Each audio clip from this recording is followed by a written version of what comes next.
Isa sa pinakasikat na inumin sa buong mundo ay ang tsaa. Dahil ito ay 0 calories, maganda itong addition sa mga low-calorie diets. Kasama rin sa benefits ng tsaa ang pagpapababa ng risk sa pagkakaroon ng sakit sa puso, stroke at diabetes.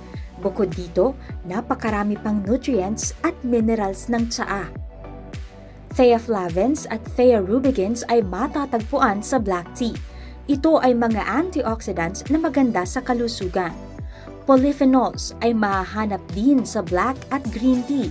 Ito ang nagpapababa ng risk of developing cancer. Kung nahihirapang matulog, ang chamomile tea ay makatutulong sa pagtulog. Isa rin sa benefits ng tsaa nito ay ang pagpapababa ng depression. Bagamat may caffeine ang tsaa, kakaunti ito compared sa kape. Marami ring non-caffeine teas katulad ng peppermint at ginger tea. Higit sa lahat, ang tsaa ay isa sa most hydrating beverages. Now, you know!